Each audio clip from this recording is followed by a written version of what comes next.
Have you ever been in a conversation where you could feel almost physically that the other person was not trying to understand you? They were just trying to win.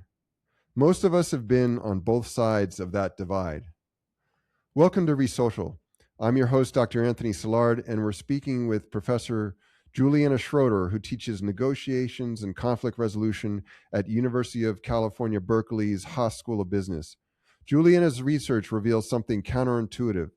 The way we approach disagreement is almost perfectly designed to fail.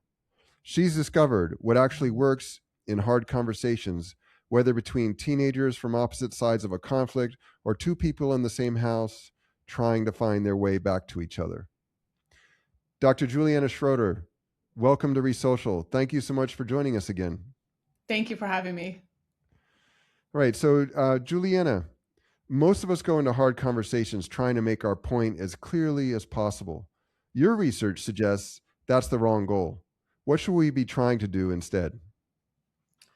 Yeah, I think once you start by thinking that, oh, I want to win this, or I want to really, bring the other party down, you've already lost so much in terms of the potential for where you could have gone with that interaction. And it's completely changed the nature of the interaction. We've made it what we call like distributional or competitive. And instead, I love this idea that, in fact, like what you should think about when you are engaging with any disagreement is maybe the goal is just to have understanding, because you can never get anywhere unless you actually understand what the other person is trying to say to you and what their actual opinions are. And then I think it's so easy just to have straw man version when I'm really opposed. When you think about like in the US political parties, right? Like I know that I hate this other political party. I'm not even ready to hear what you have to say about it because I already have my conceptions about it. Where you stand might actually have some common ground with me, right? And focusing too much on your positions, what you say that you like, I voted for someone, as opposed to your interests, which is like your underlying motives and reasons for why you did that and why you care about this, right? That's another thing that people do too much of. And so I suggest like the way that people should enter into any conversation is like open. You have to be open. You have to be willing to listen to the other person. You have to be willing to understand where they're coming from. One potential way to think about it is like, can we get to a point where we could talk again?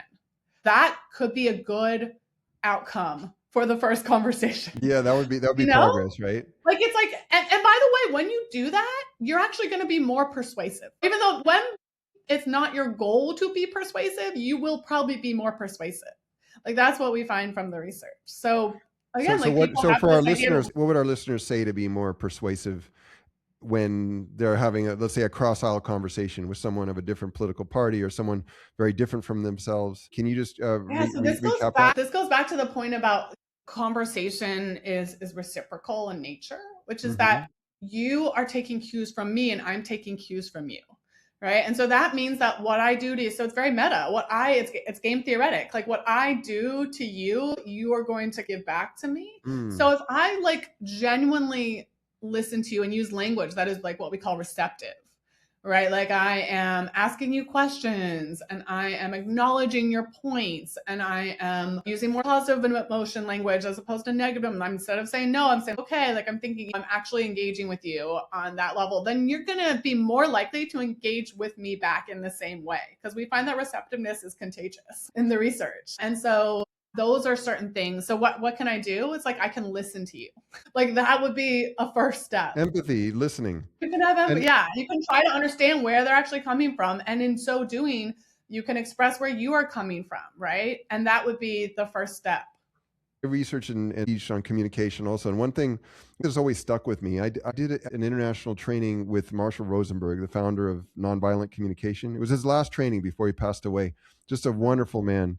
And he used to say that when the other person is expressing negative emotion, that it's a tragic expression of unmet needs.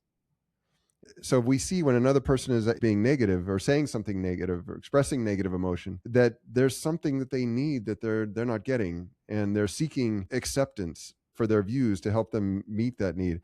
Which is such a beautiful example of understanding the why. Like, why are they doing that? Like, what is going on with them?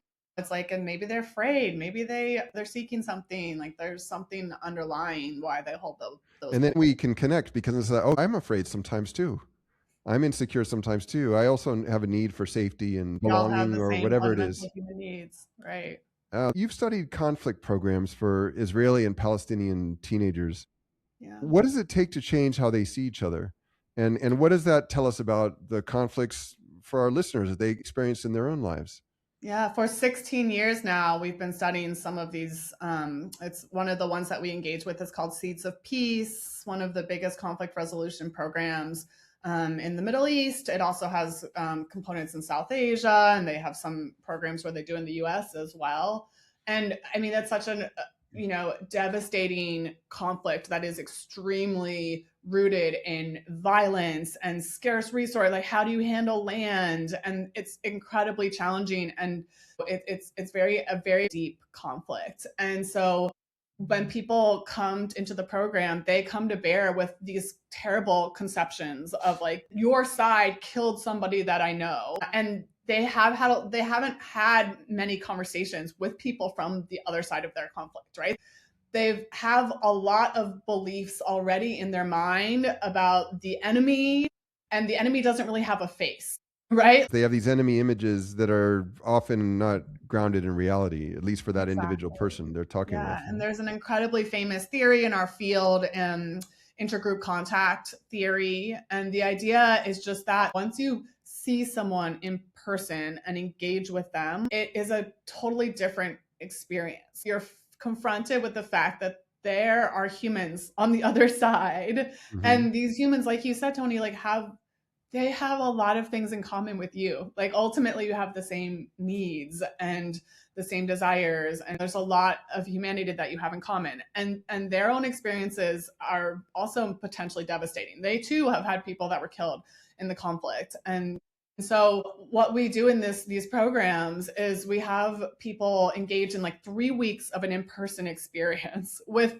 those from the enemy group. And it follows this trajectory. It's really interesting because we've studied this. In the first week, so they do dialogue sessions every day. So an hour and a half that they're talking with other people. And for the first week, they are more just doing this like, I want to win, right? Like they're trying to express their side and why the other side is wrong. And there's a lot of like grandstanding and getting up and like passionate Mm-hmm. yelling at each. Everything has to come out on the table, right? And like people have to feel like they've I had call a that chance like to drawing say. the venom from the snake. They get the venom out and then they're more You gotta say what you want to willing to hear say. each other. Yeah, and they're not really listening to each other at that point, like not for the first week, right? And then in the second week, they're starting to listen. So like now we're starting to get like, okay, there's some understanding of like, wow, like now I'm actually hearing your experience.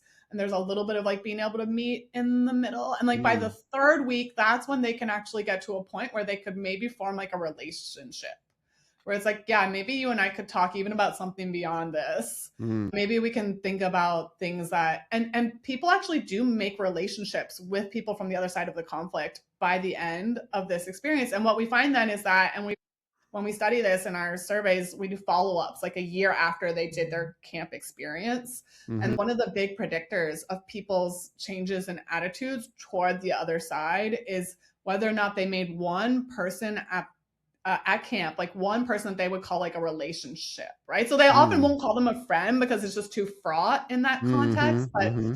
someone where they felt like they got close enough to and were able to maybe even keep in contact after the camp had ended. I'm not going to say friendship, but I have a That's it. relationship with this person now. Yeah. Right.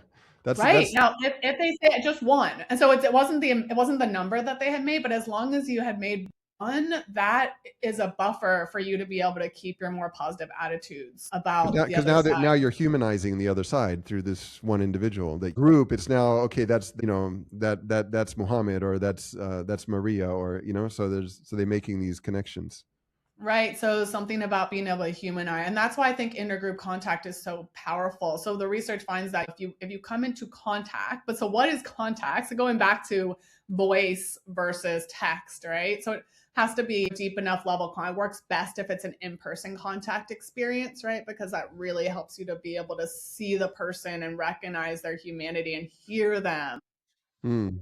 right? So like having a text interaction online, I wouldn't think that would be enough. That's not really enough to bypass really deep historical conflict. We find in our experiments where we have people having like more mild forms of disagreement that even a text-based conversation is better than nothing. Like even that can make people feel a little bit more positively towards the other side, but it's much bigger. The effect is much bigger if there's at least a voice involved. So it is something that you need to have that. The research has found the voice humanizes the other person. Exactly. But let's come back after the break from our sponsors and let's dive deeper into that, because I love this research you're doing on the difference between making a phone call versus sending a text. And we all know intuitively that phone call is going to bring more connection, but for all our listeners out there, Juliana has got the research to back it up. So we'll be back in just a moment. Is there a protective shell around your heart holding you back from the connection you know is possible in your life? It's time to find your path to redemption. Introducing Love and Suffering by Dr. Anthony Silard. In Love and Suffering, which has received 4 book awards in psychology and mental health and 99% 5-star reviews on Amazon, Dr. Silard overturns what we've been told over a lifetime about love, forgiveness, acceptance, and gratitude. New York Times bestselling author Adam Alter calls Love and Suffering a compelling roadmap for a more connected and meaningful life. When you order Love and Suffering, 100% of the author's proceeds are donated to nonprofit education programs in Africa and Latin America. Invite more love into your life today. Love and Suffering by Anthony Silard is available now at Amazon.com and wherever books are sold. What if everything you've been taught about happiness and friendship is wrong? The artoflivingfree.org, the learning platform of the Center for Social Leadership, would like to offer you 2 free books by Dr. Anthony Silard: The Myth of Friendship, How Your Misunderstandings About Friendship Keep You Lonely, and The Myth of Happiness, How Your Definition of Happiness Creates Your Unhappiness. Get your free personal copies of The Myth of Friendship and The Myth of Happiness today. It's simple and easy. Go to theartoflivingfree.org/free happiness and friendship books and enter your email, then confirm the confirmation email in your inbox. You'll receive the links to download The Myth of Friendship and The Myth of Happiness. Enjoy your 2 free books by Dr. Anthony Silard today at theartoflivingfree.org/free happiness and friendship books. Hello, I'm Dr. Anthony Silard, your host of ReSocial. Welcome back. And welcome back, Dr. Juliana Schroeder. Love the research that you're doing. And I think what I really want to understand better is we are making these choices every day. Should I call this person? No, I'm just going to text them. We're choosing convenience over connection. And as a result, loneliness is skyrocketing. It's the highest rates we've ever experienced. You're at University of California, Berkeley, Juliana, and at U.S. universities, at some point during the 4 years of university, it used to be a rare exception that a student would see a mental health counselor. Now it's the norm. 61% during their 4 years are seeking mental health counseling. So this mechanism that we've all bought into of like, hey, it's just so convenient, let's just text each other. What your research has found is that that's really denying a richer form of connection that we can make. And it's not even through video, it's really through the voice. Can you say a little bit about that? How can they start to make those changes?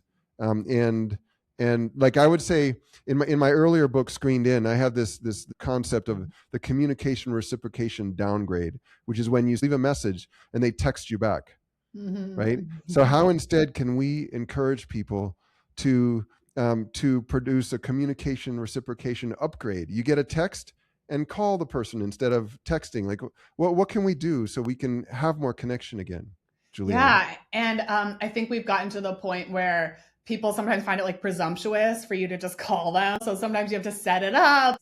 I love the idea of like doing an upgrade. But yeah, we find in the research that there's like a couple different reasons why having the synchronous voice-to-voice conversation, it leads to these better outcomes. So one thing is that it changes the production of the content. Like it changes the words that people use. Mm-hmm. So when we are actually talking with each other, we're more likely to use more receptive language. We tend to get less formal, right? Because writing tends to be more formal in nature. Mm-hmm. Writing sometimes it can be polite, but it's like people use sign off sometimes.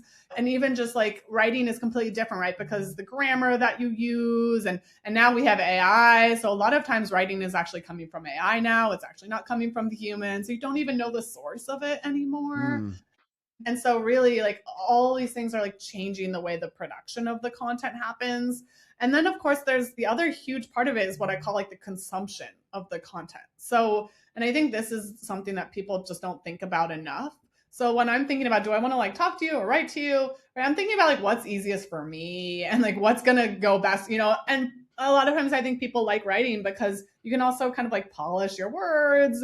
And again, you can use AI, you can iterate a bit. So it feels like it is a way to have more control as the communicator, right? But in fact, you've lost control in writing. So when you think about the consumption of it, like how you interpret it and how you receive it, Tony, when I'm speaking, you have to listen to my words in the order that they come out. Like you have to consume them in the way that I want you to consume them. I have a lot more control as a speaker in the way that you actually hear them, right? And you've got the paralinguistic cues, right? You've got my intonation and my volume and my pacing, and all that's giving you more insight into my mind, into my online mental processes, right? With writing, again, like I can send you the most beautiful piece of prose, like a text, like that's a paragraph, but you don't have to read it. And you can also read it in any way you want. Like you could just read the first sentence or just the last sentence, or you could notice the words in there that bother you.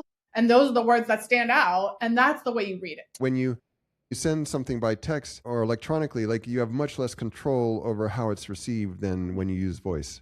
Right. And there's so much more potential for miscommunication because you've lost all that control. And then the other thing that we've actually been studying out is like you don't have to respond to me at all, right? Like you can just ghost me. And it's very easy to do that. Like you don't even necessarily intend to not respond, but it's like you got busy or you forgot. It's just easy to lose the thread in writing. And we also find even when people are synchronously responding back and forth in writing, they're typically writing past each other. Like they're not as likely to be responding to each other. Whereas when we're speaking, we're going to be much more likely to actually be responding to each other's points. So we're actually there's more synchrony when we're speaking. There's more synchrony, so it happens faster in time. And we're actually listening to each other. I think we listen more than we read in a way. Like reading is like a lost art. It's so easy to skim. It's so easy to just. I never thought about that, Juliana, but it's like soldiers who become like band brothers and band of sisters after serving together because they're marching in cadence with each other. So the synchrony creates this liking. I never thought about it, that through voice interaction, there's actually a synchrony induced liking that we just can't replicate through textual we can actually sync up. And there's actually been neuroscience studies now from Thalia Wheatley's lab where people are more in sync in terms of their neural waves after they've had a spoken conversation with each other. So in a way, we are like mentally syncing more effectively. I think that's right. I like what you said about how now with AI, we just don't even know, did the other person even write this when we're reading it? So it was bad enough when we were just texting and trying to find, I call it word-life balance, right? We were trying to find this word-life balance because all these small messages coming electronically. It's like, hey, I care about you so much, I'm going to spend 20 seconds sending you 8 words, right? And let me give you an example. A cousin of my wife was visiting, and we were working on some stuff together and talking a lot. And then there was something that didn't quite work out the way we wanted. And then he sent me this long email and explaining the situation and that he was sorry about that certain thing had happened. And I was like, this is beautiful, but there's no way he wrote this, right? It was just too perfect, right? It was way too perfect. And I have to say, I felt less close to him after I read that, because I was like, that's how you see me, that you're going to just send me something artificial. So up until now, it was really like, okay, there's voice plus video, there's textual. Now there's also AI integration. So how does that affect how we connect in the way we communicate? So it's such a great point. We often talk about like the Turing test from 1950, like Alan Turing up with this idea of, how can you tell what's really human? And the idea is that once we get to the point where a block of text is able, like an agent is able to convince us that it's human when it's not human. We passed that test a while ago, basically. So people don't really know necessarily what they're interacting with in a lot of these online type contexts. And like you said, like you often will get text now and you're like, well, looks like it was AI generated. And there are certain cues to like whether or not it's AI generated that people are noticing. We find evidence for both things. So one, that when you get something like a piece of text that you think has some AI generation in it, you actually have a lower opinion of it, a lower impression of it. There's some stigma that's attached to it. And it feels like you said, like the person, you feel less close to the person. Like they clearly put in, even if they did put in a lot of effort iterating with AI, it just feels like it's less in their own voice, right? And I don't know about you, but like I get emails from students and I can tell they feel very AI generated. This is too perfect. By the way, to all of our listeners here, I just got to share that Juliana is the co-founder of the Psychology of Technology Institute at University of California, Berkeley. So she's having conversations and doing research with people at the cutting edge of this. So tell us more, Juliana. So the other piece of that is when they use AI to write, they're not having the same set of emotions and experiences that they would have had if they wrote it themselves. So imagine like your example, Tony, where say I'm writing like a heartfelt letter of gratitude or apology to someone. If I wrote it myself, I have a certain experience where I get to work through it. It's cathartic. There's a whole line of research on expressive writing and how important it can be for people to work through their own emotions and mental absolutely to process. They're processing, exactly. But when you're using AI, you're not processing in the same way. And it kind of reminds me of that Adam Sandler movie, Click, where he essentially speeds through certain events in his life that he feels that he doesn't want to have to deal with. But it of course, has all these negative effects on him because we need that. We need to process these kinds of human interactions or we lose practice at it. Exactly. By outsourcing writing, it's like we're losing our own voices. We're losing our abilities to process and you're outsourcing thinking now, right? Because artificial intelligence, it thinks on our behalf. It allows me to vibe code. I don't need to know how to code. I can just vibe. I can do things that I could never have done before. But what is that doing to our intellect, our cognition? There's been meta-analyses of how people respond on big cognitive tests like IQ tests. And this generation is the first generation of undergraduate students where the scores are going down, since they've been tracking this for like 50 years. And so it suggests that there's something happening where cognition is being potentially harmed. And I'm so glad that you brought up the Psychology of Technology Institute. The tech revolution that's happening now with AI, digital tech, it's affecting our minds, right? It's affecting our psychology. It's affecting the ways in which we engage socially with others. And so I think we have to be tracking that. We have to be thinking about the design of tech as it relates to our psychology. We have to be thinking about unintended consequences. When you look at what happened with social media, which we've been doing a lot of research on, it was built in theory to like connect us, but it's been quite disconnecting and it's addictive, right? And so that was almost like, who would have thought that like this is this unintended consequence of like doom scrolling that came out of things like Facebook and Instagram. And so I really hope that technologists continue to consult with psychologists as they're designing and building, and that we keep doing a lot of research on the different psychological consequences of our technologies. And we're doing things like trying to create public-facing nutrition labels for AI models.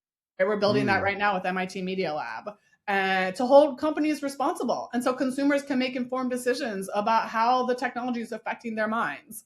So that's like what we're doing. That's so important because I know if I go buy a pack of cigarettes from the label that this could be dangerous to my health. I need to know that if I'm going to go get on Instagram or Facebook. For young people who are still there, huge amounts of brain development and our support.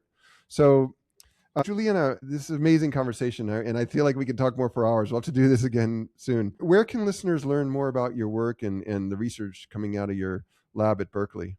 Yeah, so they can go to my website, julianaschroeder.com. If they want to learn more about the psychology of technology, that's psychoftech.org. They can go there. They can find me on LinkedIn. Okay, so julianaschroeder.com, you guys, and psychoftech.org, and of course, find her on LinkedIn. So when we actually listen to understand rather than to win, hard conversations open up. And the tool that makes real listening possible is the simplest one we have, our voice. So for each of our listeners, see if this next week, if you can make a concerted effort to text less. And here's a really strange concept. Use your phone as a phone, right? So Juliana, I got to say, my day's a much better one because of the connection we further developed here today and just talking with you. Thank you so much for your time and sharing your wisdom with our listeners at ReSocial. We appreciate you. I agree. Thank you so much, Tony. Hello, I'm Anthony Silard, and thank you for tuning in to ReSocial. I'd like to ask you a question and a favor. First, the question. Would you like to leave some feedback and let us know what you've enjoyed about ReSocial and also what can be improved? If you'd like to leave any feedback, please leave it at resocial@theartoflivingfree.org. Now for the favor, please subscribe or follow.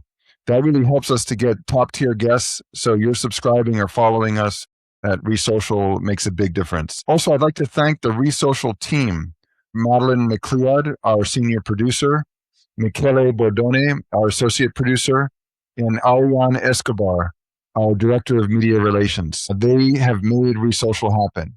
So again, thanks for tuning into ReSocial and wishing you a good rest of your day. Let's end the way we always do. Until we meet again, please remember that between you and the CMSRs, the compassionate, meaningful, sustainable relationships you desire in your life, lies an invisible social barrier you construct in your mind. It's entirely up to you to push through this barrier and watch it disappear into the mist. Be the change you desire and reach out to another person. Then use the tools you learn, refine, and align with your own values in ReSocial to develop a CMSR. Be kind, be generous, and be caring. I'm Dr. Anthony Silard. Thank you for joining us on ReSocial. I'm looking forward to being together with you again next week in the world filled with CMSRs we are creating together.